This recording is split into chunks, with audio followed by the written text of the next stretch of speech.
CM ಸಿದ್ದರಾಮಯ್ಯನವರಿಗೆ big shock ಎದುರಾಗಿದೆ. ಪ್ರಾಸಿಕ್ಯೂಷನ್ಗೆ ರಾಜ್ಯಪಾಲರು ನೀಡಿದ್ದಂತ ಅನುಮತಿಯನ್ನ ಪ್ರಶ್ನಿಸಿದ್ದಂತ CM ಅರ್ಜಿಯನ್ನ ಹೈಕೋರ್ಟ್ ವಜಾಗೊಳಿಸಿದೆ. ಇದು ಸಹಜವಾಗಿ ಅವರಿಗೆ ಸಮಸ್ಯೆ ತಂದೊಡ್ಡಬಹುದಾದಂತ ಚಾನ್ಸಸ್ ಇದೆ. ದೂರುದಾರರು ಇದರಲ್ಲಿ ಪ್ರಮುಖವಾದಂತ ಸಂಗತಿ ಏನಿತ್ತು, 17A ಅಡಿ ಅನುಮತಿ ಅತ್ಯಗತ್ಯ, ಪೊಲೀಸ್ ಅಧಿಕಾರಿಯೇ ಪಡಿಬೇಕು ಅನ್ನೋಂತಿದೆಲ್ಲ. ಖಾಸಗಿ ವ್ಯಕ್ತಿ ಕೊಡುವಂತ ಅಥವಾ ಒಬ್ಬ ವ್ಯಕ್ತಿ ಖಾಸಗಿಯಾಗಿ ಕೊಡುವಂತ ದೂರನ್ನೂ ಕೂಡ ರಾಜ್ಯಪಾಲರು ಪರಿಗಣಿಸೋಕೆ ಅವಕಾಶ ಇದೆ ಅಂತ ಹೇಳಿದೆ.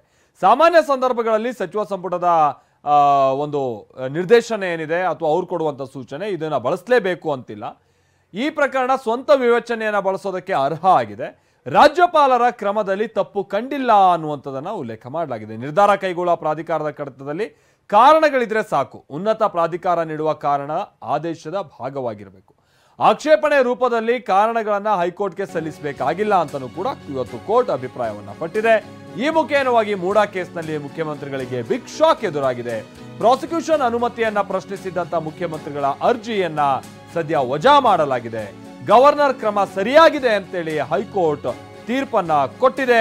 ಸಿಎಂ ಸಿದ್ದರಾಮಯ್ಯನವರ ಕುಟುಂಬದವರು ಕೂಡ ಫಲಾನುಭವಿಗಳಾಗಿರುವಂತಹ ಕಾರಣಕ್ಕಾಗಿ ಇದು ತನಿಖೆಗೆ ಅರ್ಹ.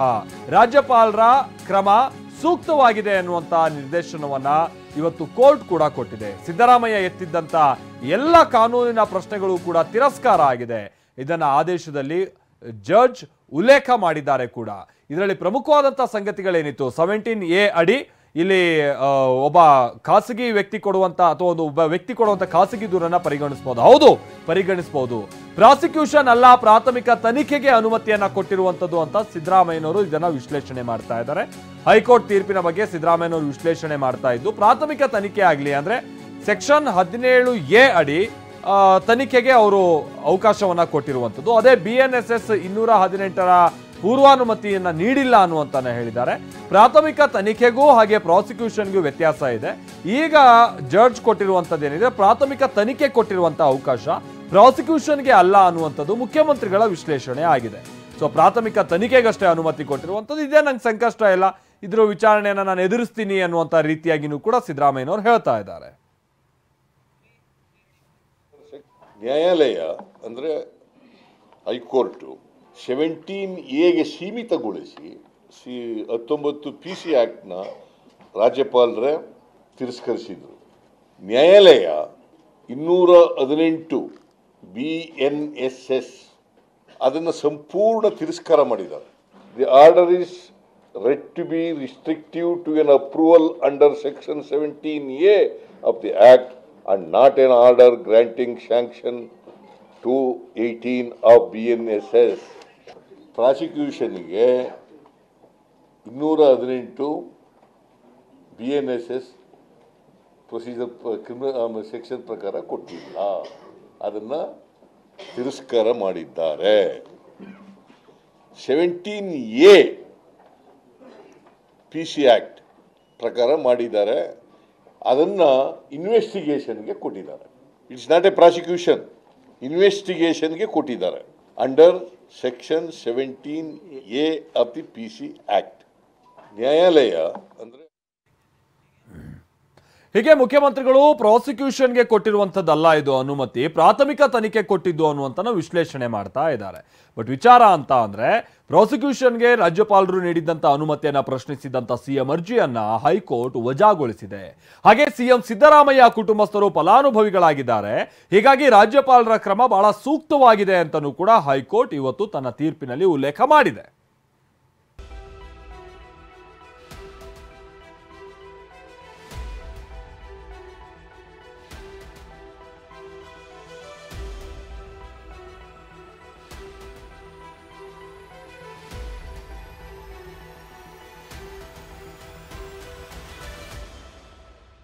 ಕಂಪನ, ಕಾಂಗ್ರೆಸ್ ಮನೆಯಲ್ಲಿ ಭೂಕಂಪನವೇ ಆಗಿದೆ.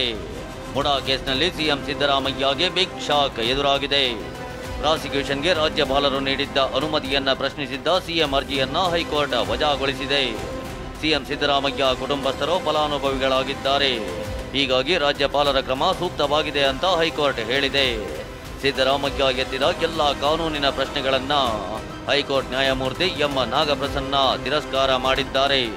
TV9ಗೆ ಹೈಕೋರ್ಟ್ ಆದೇಶದ ಎಕ್ಸ್ಕ್ಲೂಸಿವ್ ಪ್ರತಿ ಲಭ್ಯವಾಗಿದೆ. ಹಾಗಾದ್ರೆ ಪ್ರಾಸಿಕ್ಯೂಷನ್ ಕುರಿತು ಹೈಕೋರ್ಟ್ ನೀಡಿರೋ ಮಹತ್ವದ ತೀರ್ಪಿನಲ್ಲಿ ಏನೇನಿದೆ ಅನ್ನೋದನ್ನ ತೋರಿಸ್ತೀವಿ ನೋಡಿ. ದೂರುದಾರರು ತಮ್ಮ ದೂರು ಸಲ್ಲಿಸಿ ರಾಜ್ಯಪಾಲರಿಂದ ಅನುಮತಿ ಕೋರಿದ್ದು ಸೂಕ್ತವಾಗಿದೆ. ಈ ಪ್ರಕರಣದಲ್ಲಿ 17A ಅಡಿ ಅನುಮತಿ ಅತ್ಯಗತ್ಯವಾಗಿತ್ತು. ಸೆಕ್ಷನ್ 17A ಅಡಿ ಪೊಲೀಸ್ ಅಧಿಕಾರಿಯೇ ಅನುಮತಿ ಪಡೆಯಬೇಕೆಂದಿಲ್ಲ. ಅನುಮತಿ ಪಡೆಯುವುದು ಖಾಸಗಿ ದೂರುದಾರರ ಕರ್ತವ್ಯ. ರಾಜ್ಯಪಾಲರು ಸಾಮಾನ್ಯ ಸಂದರ್ಭಗಳಲ್ಲಿ ಸಚಿವ ಸಂಪುಟದ ನಿರ್ದೇಶನ ಪಾಲಿಸಬೇಕು. ಅಪರೂಪದ ಸಂದರ್ಭದಲ್ಲಿ ರಾಜ್ಯಪಾಲರು ಸ್ವಂತ ವಿವೇಚನೆ ಬಳಸಬಹುದು. ಈ ಪ್ರಕರಣ ಸ್ವಂತ ವಿವೇಚನೆ ಬಳಸಲು ಅರ್ಹವಾದ ಪ್ರಕರಣ. ಸ್ವತಂತ್ರ ವಿವೇಚನೆ ಬಳಸಿದ ರಾಜ್ಯಪಾಲರ ಕ್ರಮದಲ್ಲಿ ತಪ್ಪು ಕಂಡಿಲ್ಲ. ನಿರ್ಧಾರ ಕೈಗೊಳ್ಳುವ ಪ್ರಾಧಿಕಾರದ ಕಡತದಲ್ಲಿ ಕಾರಣಗಳಿದ್ರೆ ಸಾಕು. ಅದರಲ್ಲೂ ಉನ್ನತ ಪ್ರಾಧಿಕಾರವು ನೀಡುವ ಕಾರಣ ಆದೇಶದ ಭಾಗವಾಗಲಿದೆ. ಆಕ್ಷೇಪಣೆಯ ರೂಪದಲ್ಲಿ ಕಾರಣಗಳನ್ನು ಹೈಕೋರ್ಟ್ಗೆ ಸಲ್ಲಿಸಬೇಕಿಲ್ಲ. ರಾಜ್ಯಪಾಲರ ಆದೇಶದಲ್ಲಿ ವಿವೇಚನೆ ಬಳಸಿಲ್ಲ ಎಂಬುವಂತಿಲ್ಲ. ಸಂಪೂರ್ಣ ವಿವೇಚನೆ ಬಳಸಿಯೇ ಆದೇಶ ನೀಡಿದ್ದಾರೆ. ಸೆಕ್ಷನ್ 17A ಅಡಿಯಲ್ಲಿ ಆದೇಶಕ್ಕೂ ಮುನ್ನ ದೂರುದಾರರ ಅಹವಾಲು ಆಲಿಸಬೇಕೆಂದಿಲ್ಲ. ರಾಜ್ಯಪಾಲರ ತರಾತುರಿಯ ಕ್ರಮ ಆದೇಶವನ್ನು ನಿಷ್ಫಲಗೊಳಿಸಿಲ್ಲ. ರಾಜ್ಯಪಾಲರು ಕೇವಲ ಸೀಮಿತ ಅನುಮತಿಯಷ್ಟೇ ನೀಡಿದ್ದಾರೆ. BNSS 218 ಅಡಿ ಪೂರ್ವಾನುಮತಿ ನೀಡಿಲ್ಲ. ದೂರಿನಲ್ಲಿರುವ ಅಂಶಗಳು ಖಂಡಿತ ತನಿಖೆಯನ್ನು ಬಯಸುತ್ತವೆ. ಏಕೆಂದರೆ ಫಲಾನುಭವಿಗಳು ಹೊರಗಿನವರಲ್ಲ. ಸಿದ್ದರಾಮಯ್ಯ ಪತ್ನಿಯೇ ಇದರ ಫಲಾನುಭವಿಯಾಗಿದ್ದಾರೆ. ಎಲ್ಲ ಅಧಿಕಾರಗಳು ನಂಬಿಕೆಯ ಆಧಾರದಲ್ಲಿ ನೀಡಲ್ಪಟ್ಟಿವೆ. ಅಧಿಕಾರ ಬಳಸುವವರು ಉತ್ತರದಾಯಿಗಳಾಗಿರಬೇಕು. ಜನರಿಂದ ಜನರಿಗಾಗಿ ಈ ಅಧಿಕಾರ ಬಂದಿದೆ. ಅವರಿಗಾಗಿಯೇ ಅದನ್ನ ಮೀಸಲಿಡಬೇಕು ಎಂದು ತತ್ವಶಾಸ್ತ್ರಜ್ಞ ಬೆಂಜಮಿನ್ ಡಿಸ್ರೇಲಿ ಹೇಳಿದ್ದಾರೆ. ಜೊತೆಗೆ ಸರ್ಕಾರವೇ 50-50 ಅಡಿ ನಿವೇಶನ ಹಂಚಿಕೆ ಕಾನೂನು ಬಾಹಿರ ಎಂದಿದೆ. ಕಾನೂನು ಬಾಹಿರ ಎಂದು ನಿವೇಶನ ಹಂಚಿಕೆಯನ್ನೇ ರದ್ದುಪಡಿಸಿದೆ. ಹೀಗಾಗಿ ಸಿಎಂ ಪತ್ನಿಗೆ 50-50 ಅಡಿ 14 ನಿವೇಶನ ಹಂಚಿಕೆ ಮಾಡಿದ ಬಗ್ಗೆ ತನಿಖೆ ಅಗತ್ಯವಿದೆ. ತೀರ್ಪಿನ ಬಳಿಕ ಸುದ್ದಿಗೋಷ್ಠಿ ನಡೆಸಿದ ಸಿಎಂ ಸಿದ್ದರಾಮಯ್ಯ, ಬಿಜೆಪಿ ಜೆಡಿಎಸ್ ಷಡ್ಯಂತ್ರ ನಡೆಸಿವೆ, ಕಾನೂನು ಹೋರಾಟ ಮಾಡಿ ಗೆಲ್ಲೋದಾಗಿ ತಿಳಿಸಿದ್ದಾರೆ. 17A PC ಆಕ್ಟ್ ಪ್ರಕಾರ ಮಾಡಿದ್ದಾರೆ. ಅದನ್ನ ಇನ್ವೆಸ್ಟಿಗೇಷನ್ಗೆ ಕೊಟ್ಟಿದ್ದಾರೆ. ಇಟ್ಸ್ ನಾಟ್ ಎ ಪ್ರಾಸಿಕ್ಯೂಷನ್, ಇನ್ವೆಸ್ಟಿಗೇಷನ್ಗೆ ಕೊಟ್ಟಿದ್ದಾರೆ under section 17A of the PC act. Narendra ಮೋದಿಯವರ ನೇತೃತ್ವದ ಬಿಜೆಪಿ ಸರ್ಕಾರ ನನ್ನ ಮೇಲೆ ಅಷ್ಟೇ ಸೇಡಿನ ರಾಜಕೀಯ ಮಾಡಲ್ಲ, ಇಡೀ ದೇಶದಲ್ಲಿ ಈ ಸೇಡಿನ ರಾಜಕೀಯ ಮಾಡ್ತಾ ಇದೆ. ವಿರೋಧ ಪಕ್ಷದ ಸರ್ಕಾರಗಳು ಎಲ್ಲೆಲ್ಲಿದ್ದಾವೆ ಎಲ್ಲ ಕಡೆ ಸೇಡಿನ ರಾಜಕೀಯ ಮಾಡ್ತಾ ಇದೆ ದೇಶದ ತುಂಬಾ. You are asking the question to the government. See, I am confining to only the orders pass by the high court. ಯಾಕೆ ರಾಜೀನಾಮೆ ಕೊಡಿ? ಕುಮಾರಸ್ವಾಮಿ ರಾಜೀನಾಮೆ ಕೊಟ್ಟಿದ್ದಾರ? ಜೈಲಲ್ಲಿದ್ದಾರೆ ಅಲ್ಲ, ಜೈಲಲ್ಲಿದ್ದಾರಪ್ಪ. ಅವ್ರು ಕೇಳಿ, ಅವ್ರು ಕೇಳ್ರಿ. ಇಟ್ ಈಸ್ ಓನ್ಲಿ ಎಂಕ್ವೈರಿ ಮಾಡಿ ಅಂತ ಹೇಳಿರೋದು ಅಲ್ವಾ? ಎಂಕ್ವೈರಿ ಸ್ಟೇಜ್ನಲ್ಲೇ ರಾಜೀನಾಮೆ ಕೊಡಿ ಅಂತ ನೀನು ಕೇಳೋದು. ಇದಕ್ಕೂ ಮುನ್ನ ಮಾಧ್ಯಮ ಪ್ರಕಟಣೆ ಹೊರಡಿಸಿ ಸಾಮಾಜಿಕ ಜಾಲತಾಣದಲ್ಲ ಬರೆದುಕೊಂಡಿದ್ದ ಸಿಎಂ ಸಿದ್ದರಾಮಯ್ಯ, ಕಾನೂನು ಮತ್ತು ಸಂವಿಧಾನದಲ್ಲಿ ನನಗೆ ನಂಬಿಕೆ ಇದೆ. ಈ ಹೋರಾಟದಲ್ಲಿ ಅಂತಿಮವಾಗಿ ಸತ್ಯಕ್ಕೆ ಜಯ ಸಿಗಲಿದೆ ಅಂತ ತಿಳಿಸಿದ್ರು. ಹೈಕೋರ್ಟ್ ಆದೇಶದ ಅಂಶಗಳನ್ನು ಮಾಧ್ಯಮದ ಮೂಲಕ ತಿಳಿದುಕೊಂಡಿದ್ದೇನೆ. ಆದೇಶ ಪ್ರತಿ ಪಡೆದು ಓದಿದ ಬಳಿಕ ವಿಸ್ತೃತವಾದ ಪ್ರತಿಕ್ರಿಯೆ ನೀಡುತ್ತೇನೆ. ನ್ಯಾಯಾಲಯವು ಸೆಕ್ಷನ್ 218 ಅಡಿ ರಾಜ್ಯಪಾಲರು ನೀಡಿದ ಅಭಿಯೋಜನೆಯನ್ನ ನ್ಯಾಯಾಲಯ ಸಂಪೂರ್ಣ ತಿರಸ್ಕರಿಸಿದೆ. ರಾಜ್ಯಪಾಲರ ಆದೇಶದಲ್ಲಿನ ಸೆಕ್ಷನ್ 17A ಮಾತ್ರ ನ್ಯಾಯಮೂರ್ತಿಗಳು ಸೀಮಿತಗೊಳಿಸಿದ್ದಾರೆ. ನಾನು ಯಾವುದೇ ತನಿಖೆಗೆ ಹಿಂಜರಿಯೋದಿಲ್ಲ. ಕಾನೂನಿನ ಅಡಿ ಅಂತಹ ತನಿಖೆಗೆ ಅವಕಾಶ ಇದೆಯೋ ಇಲ್ಲವೋ ಎಂಬ ಬಗ್ಗೆ ತಜ್ಞರ ಜೊತೆ ಸಮಾಲೋಚನೆ ಮಾಡುತ್ತೇನೆ. ಕಾನೂನು ತಜ್ಞರ ಜೊತೆ ಚರ್ಚಿಸಿ ಹೋರಾಟದ ರೂಪುರೇಷೆ ನಿರ್ಧರಿಸುತ್ತೇನೆ. ದೂರುದಾರ ತನ್ನ ದೂರಿನಲ್ಲಿ ಸೆಕ್ಷನ್ 218 BNSS 17A ಮತ್ತು 19 PC ಕಾಯ್ದೆ ಪ್ರಕಾರ ತನಿಖೆ ಹಾಗೂ ಪ್ರಾಸಿಕ್ಯೂಷನ್ಗೆ ಅನುಮತಿ ಕೇಳಿದ್ದರು.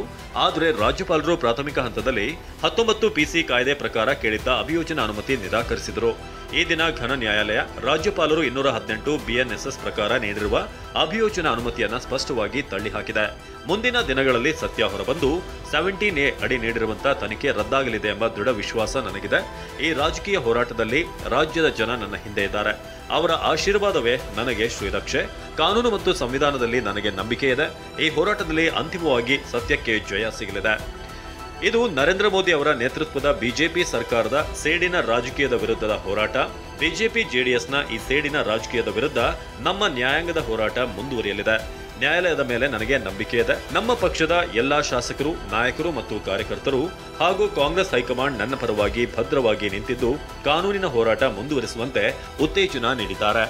ನಾನು ಬಡವರ ಪರವಾಗಿದ್ದೇನೆ ಮತ್ತು ಸಾಮಾಜಿಕ ನ್ಯಾಯಕ್ಕಾಗಿ ಹೋರಾಟ ನಡೆಸುತ್ತಿದ್ದೇನೆ ಎನ್ನುವ ಕಾರಣಕ್ಕಾಗಿ ನನ್ನ ವಿರುದ್ಧ ಬಿಜೆಪಿ ಜೆಡಿಎಸ್ ರಾಜಕೀಯ ಪ್ರತೀಕಾರಕ್ಕೆ ಇಳಿದಿದೆ. ನನ್ನ 40 ವರ್ಷಗಳ ರಾಜಕೀಯ ಜೀವನದುದ್ದಕ್ಕೂ ಇಂತಹ ಸೇಡು ಸಂಚಿನ ರಾಜಕೀಯವನ್ನ ಎದುರಿಸಿದ್ದೇನೆ ಮತ್ತು ರಾಜ್ಯದ ಜನರ ಆಶೀರ್ವಾದ ಹಾರೈಕೆಯ ಬಲದಿಂದ ಗೆಲ್ಲುತ್ತಾ ಬಂದಿದ್ದೇನೆ. ಈ ಹೋರಾಟವನ್ನು ಜನತೆಯ ಆಶೀರ್ವಾದದ ಬಲದಿಂದ ಗೆಲ್ಲುತ್ತೇನೆ ಎಂಬ ವಿಶ್ವಾಸ ಇದೆ. ಮುಡಾ ಪ್ರಕರಣ ಒಂದು ನೆಪ ಅಷ್ಟೇ. ಬಡವರು ಮತ್ತು ಶೋಷಿತರ ಪರವಾಗಿರುವ ನಮ್ಮ ಸರ್ಕಾರದ ಯೋಜನೆಗಳನ್ನು ನಿಲ್ಲಿಸಬೇಕೆಂಬುದೇ ಬಿಜೆಪಿ ಮತ್ತು ಜೆಡಿಎಸ್ ಪಕ್ಷಗಳ ಮುಖ್ಯ ಉದ್ದೇಶ.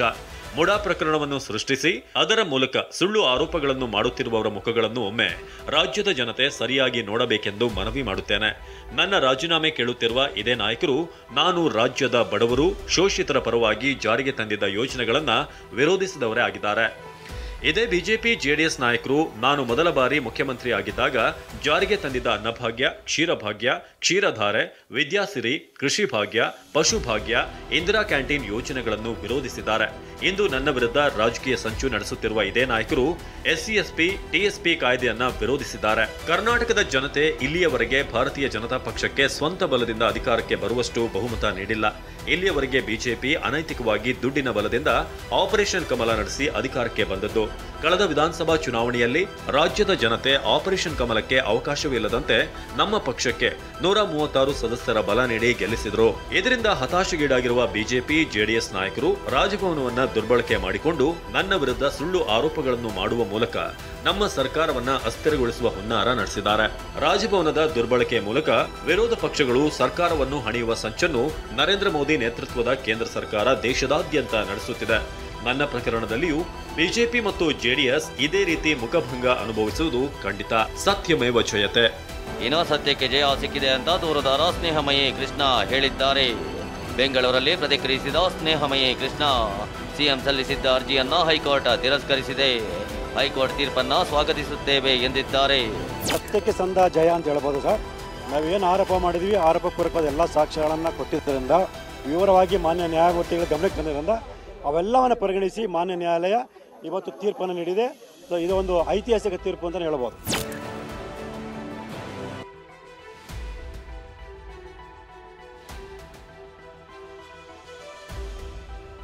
ಕಾಂಗ್ರೆಸ್ ನಾಯಕರು ಸಿಎಂ ಸಿದ್ದರಾಮಯ್ಯ ಪರ ಬ್ಯಾಟ್ ಬೀಸಿದ್ದಾರೆ.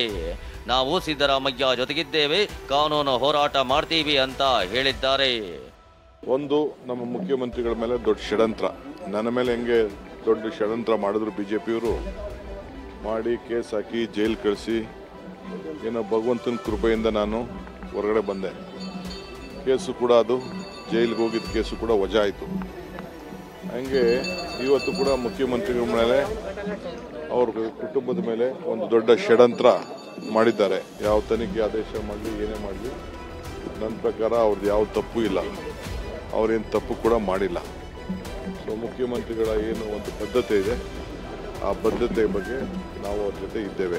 ದಟ್ ಆಲ್ ಎಲ್ಲ ಇರ್ತಕ್ಕಂಥ ಸಚಿವರುಗಳು, 136 MLAಗಳು, ಪಕ್ಷದ ಎಲ್ಲ ಕಾರ್ಯಕರ್ತರು, ಅದರ ಜೊತೆಗೆ ಹೈಕಮಾಂಡು ಸಿದ್ದರಾಮಯ್ಯ ಪರವಾಗಿದ್ದೀವಿ.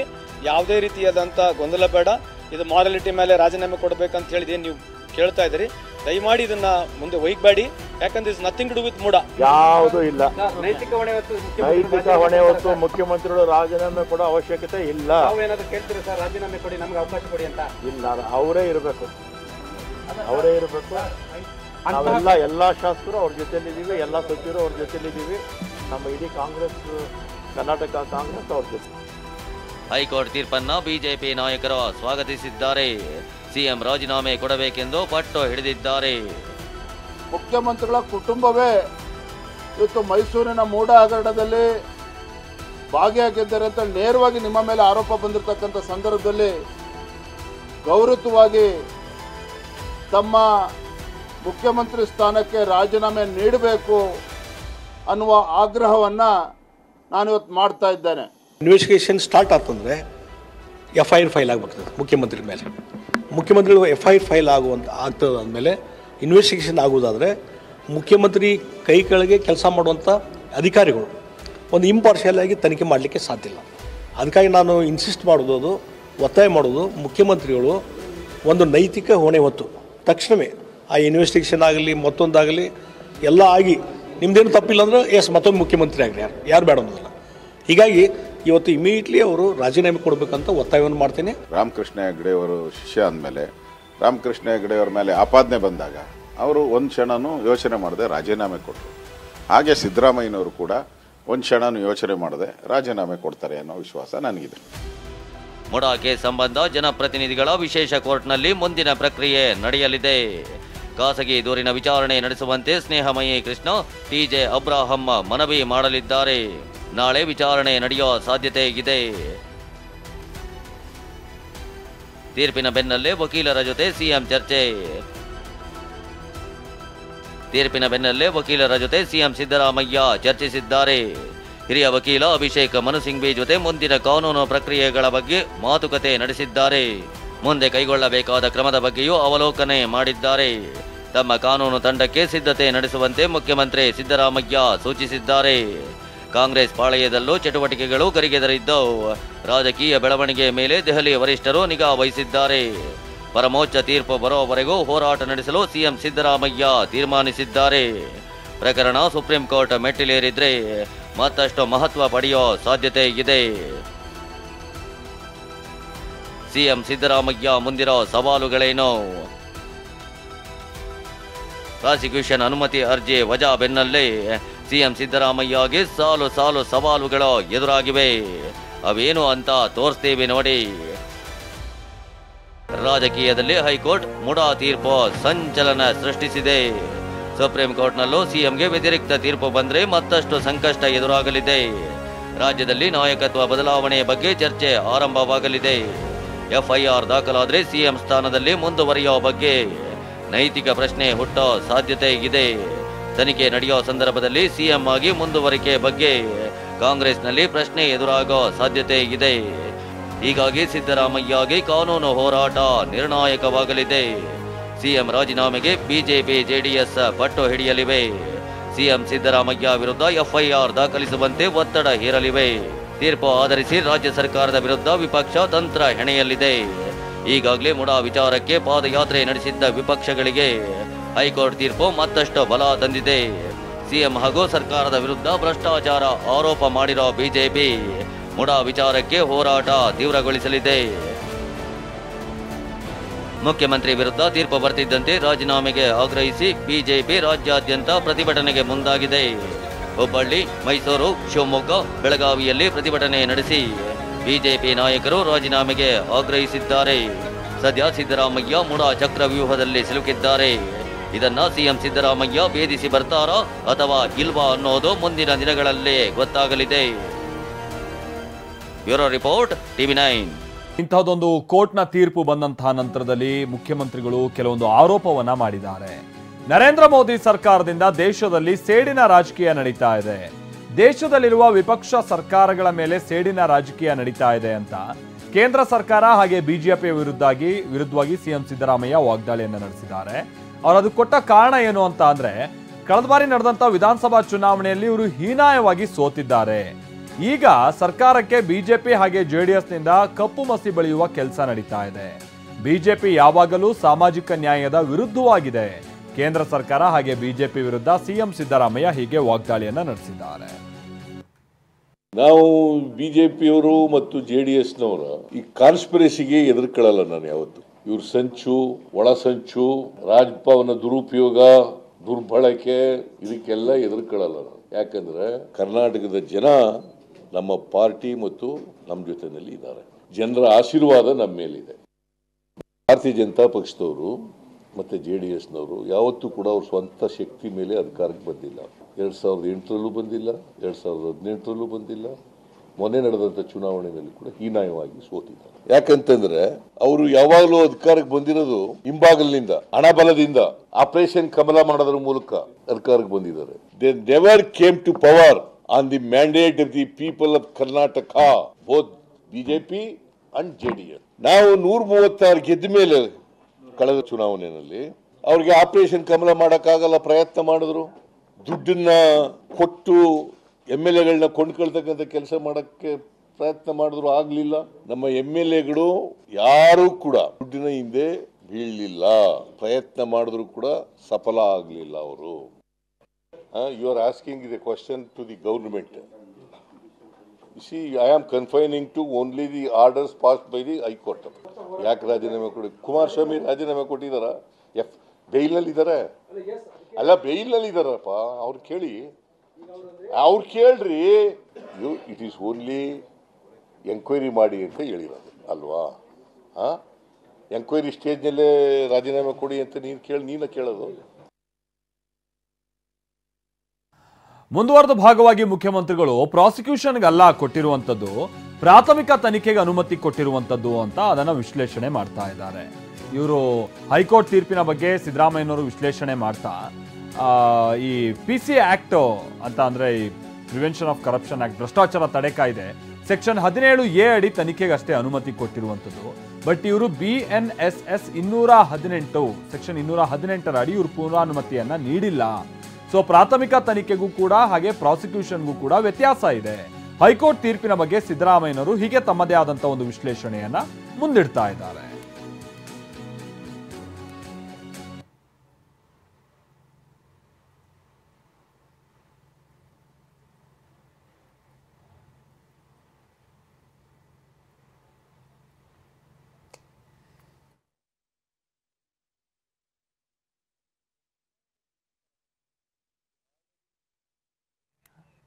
ಇದು ಮುಖ್ಯಮಂತ್ರಿಗಳು ಮಾಡ್ತಾ ಇರುವಂತಹ ವಿಶ್ಲೇಷಣೆ. BNSS 218 ಅಡಿ ಪೂರ್ವಾನುಮತಿಯನ್ನ ಕೊಟ್ಟಿರುವಂತದ್ದಲ್ಲ, ಸೆಕ್ಷನ್ 17A ಅಡಿ ಇವರು ತನಿಖೆಗೆ ಅನುಮತಿಯನ್ನ ಕೊಟ್ಟಿರುವಂತದ್ದು.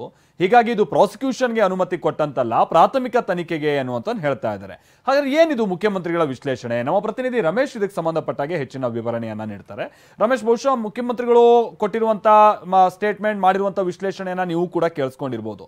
ಸೊ ಸೆಕ್ಷನ್ 17A ಅಡಿ PC ಆಕ್ಟ್ ನ 17A ಅಡಿ ತನಿಖೆಗೆ ಅನುಮತಿ ಕೊಟ್ಟಿರುವಂತದ್ದು.